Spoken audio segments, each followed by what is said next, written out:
Hey everybody, this is Craig Cottle, the Director of Nature Blind School, and I wanted to come to you today to talk about stolen valor and how, in my opinion, that those who engage in such activities are, for lack of a better way of saying it, just a bunch of losers.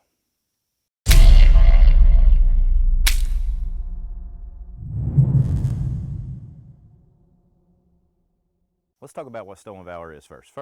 First off, in 2005, then President George W. Bush signed into United States law a law that broadened the provisions in an already in place law that basically made it illegal for you to manufacture, sell, and to wear, in essence, any memorabilia, basically insignia, uniforms, and stuff of that nature of military personnel, unless you were actually in the military, engaged in military activities and stuff of that nature. Now, beyond the actual breaking of the law, what we now have are a lot of people that will bolster and or improve upon their resume with military experience, military schools, and stuff of that nature that they either never did or that they partially did and never actually got engaged into the activities that they lend themselves to being part of. And that's an unfortunate incident. So a little bit background of where I'm coming from on this. I've been teaching martial arts for 25 years. I've been teaching publicly survival since about 2006. So in both of those instances, I have been around people who have padded their resumes, if you will, in glorious fashion. And martial artists are ridiculously sick about it, where they did so many certain things and they got so many black belts and they got stripes and blah, blah, blah. And it's sickening, okay? Now, where this starts to get worse is that people start to attach themselves to military units and military training that they never actually did or they never actually engaged in. So this is where my opinion on the matter, I think, may surprise you. It may not. I'm not certain if it will or not, but here's how I feel about it. If you were in the military, and it doesn't matter to me if you were literally swabbing a deck on an aircraft carrier, fixing dinner for everybody, if you were a trigger puller way behind enemy lines in Afghanistan, if you were the person that's responsible for making sure the paperwork is put together so the proper supplies get to the proper unit and all these different things, I don't care. I really don't care. I don't care if you were in reserves. I don't care if you were in the Guard. I don't care if you were in active duty. I don't care, okay? What all that means to me is very important. All those people, all those jobs are incredibly important jobs, and I, for one, personally, I appreciate what you've done. Again, you, the person that has done what some would consider the most menial task, all the way up to the guys in CAG, okay? The guys that are out there doing, only what they can do. I'll put it that way. So with that said, I appreciate what it is that you have done, and I want to talk about how this stolen valor plays into all this. For example, myself, I've been very fortunate in that I've had an opportunity to train alongside and to train people from special forces units, okay? So I'm not saying I don't want to pretend that I do that all the time. Matter of fact, it's been very infrequent that I've done that. And by hanging out with people of that level of expertise in their field, what I have discovered is that they're really cool, right? They're cool. We look up to them. Pop culture anymore has put all these books out there, and Hollywood is making movies and any number of things of all these different units and different operating environments and all this cool stuff that makes it seem a high level of cool factor. And so we look up to those people, as we should, in my opinion. However, this is what happens is that you start having so much of in essence, almost like a hero worship that you regret that you didn't do that, okay? So that's when people start padding their resumes. And so you've got a survival instructor who runs a survival school, or is trying to get on a TV show, or is on a TV show, who pads his or her resume. Or you have a shooting instructor who is really good at what he or she does, and they're fantastic at doing it, except they feel like if they attach themselves to some sort of military service, that makes them better. And I'm here to tell you two things, and again, this may surprise you and it may not. Number one, military service does not guarantee you that you are good at anything, okay? And secondly, just because these people did it doesn't mean you should pretend that you do it, okay? So these people over here are high speed, they've trained hard to do what it is that they do. Do not detract from what it is they do by pretending to do what it is that they do. And here's a lot of the reason why this is coming about.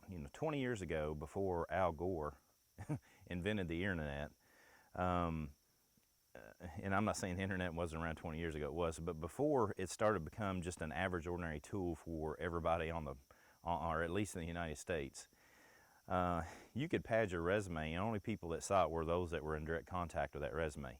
Now, you put a resume out there, and it goes digital, and you're trying to get on a TV show or something like that, and you've been in forums talking about your supposed Ranger Sniper Delta SEAL type of training, then it's going to be found out, because the forums are there forever. And if you don't believe that, then you're insane, okay? So if you're a shooting instructor and you've been out there trying to pad your resume in a forum that's even a small forum, and you think nobody's seeing it, somebody is taking shots of that, and whoever administers the forum is saving it. And so it's there, and it's always going to be there.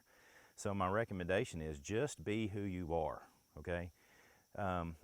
The thing that, and again, I don't want to pretend that I do this all the time, but I've had the good fortune of training some special forces operators. I've had opportunity to train grannies too, little old grannies.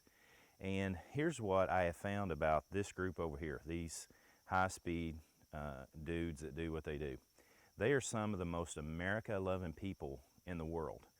And some of them are bold, boisterous, got a lot of swagger to themselves, but for the most part, those that I've had the good fortune of working with are just some of the most humble, American-loving people I've ever been around.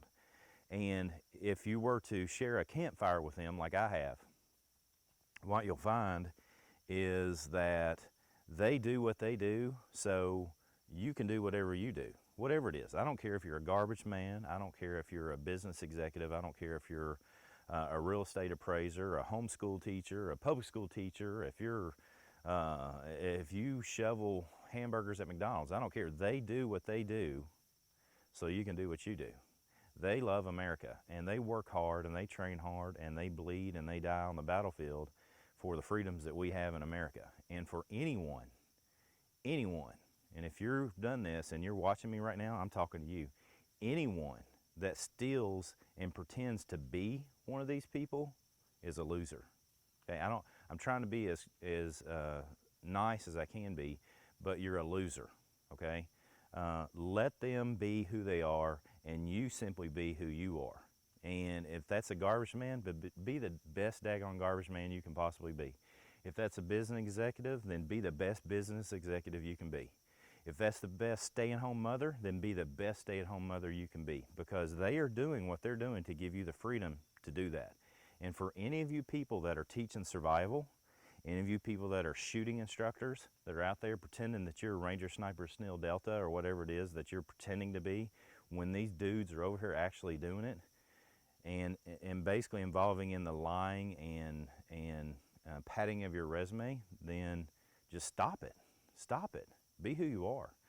Okay? So in that regard, I would like to speak to those that have never had military service and how that plays out. I talk about it often in our classes and occasionally on video, but here in Kentucky, there's some people that live in the woods, and I don't know how else to describe them except they're woods hippies, okay? They, in essence, what a lot of these survival instructors refer to as live off the land, but they don't live off the land, they just live, okay? I've trained with some of these folks some of these folks are my family.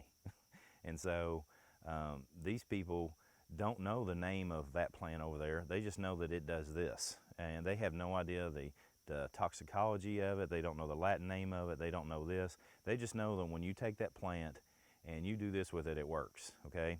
Now, those people are incredibly gifted, not necessarily gifted as much as educated on the subject matter at hand. They've trained me, I've trained others like them, and trained alongside with others like them. And here is what I want to impress upon you, I hope, is that because I have done that, I get the opportunity to take some of those tools and pass them on to these Special Forces operators. I get to pass that on to grannies. And I've never served in the military. I never pretended to serve in the military, and I never will pretend to serve in the military or say that I've done that. However, because I get to spend a great deal of time doing what I do here in Kentucky, then the people that are over here that are high speed sometimes ask me to give them a little few of the tools out of my toolbox to them. Now, I don't pretend to be the guy who is teaching him how to do shooting tactics, because I'm not that guy. I can't do that. I don't pretend to be some sort of Ranger, Sniper, Snell, Delta, or whatever.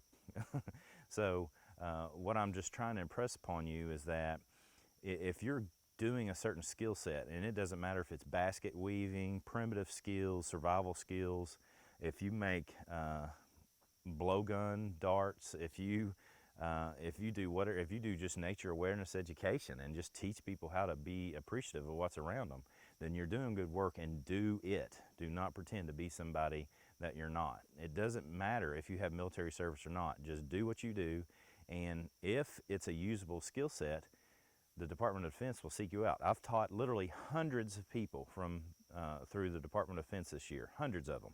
And it doesn't mean I'm special or anything. It just means that I have a certain skill set that I can give to them, and I'm giving it to them, and as best as I can, so that when they leave, they've added to their toolbox. So the last comment I would like to make is that if you're following someone, and it doesn't matter if you're in a martial arts school, or if you're in a shooting school, or if you're in a survival school or whatever, it just seems that those three fields I have a fair amount of experience in, and I've witnessed this a lot.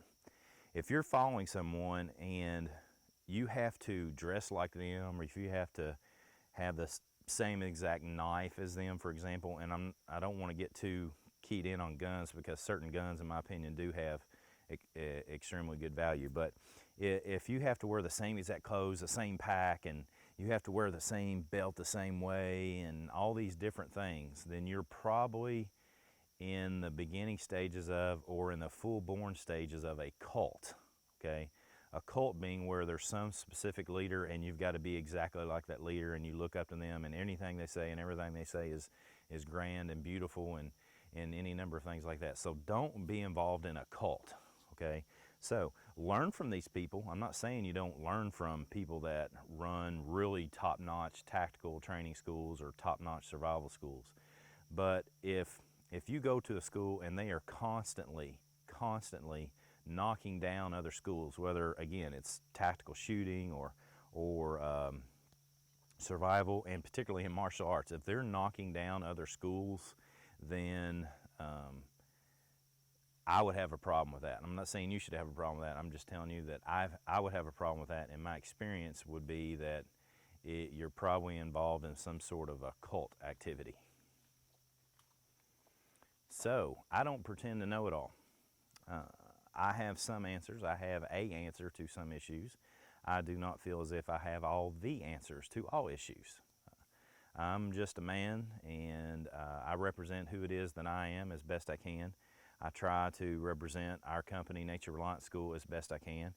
Bluegrass Budokai is the martial arts facility that I'm the founder of, so I try to represent that company as best I can. And so I'm not trying to speak for anyone else other than myself in that regard. So as best you can, you represent yourself, and don't try to pretend to be somebody you're not. Number one, the stolen valor is against the law. Number two, you're just a loser, dude. If you pretend to be these things, you're just a loser. So just be who you are, and people will follow you as best they can. and learn from you, and they themselves will become better because of it. So with that said, if you found this video to be informative, then give us a thumbs up. If you didn't find it to be informative, we appreciate you moving along. If you disagree with my comments, then disagree professionally below in the area where there's room for comments, and we appreciate that. We like a good solid debate as best we can, as long as it's an informed and not a troll type debate. We're not interested in that kind of crap. So if you're trolling, I'm going to ignore you or delete you. So professional, good discussion, we appreciate. And with that said, come on, join in. Let's learn together.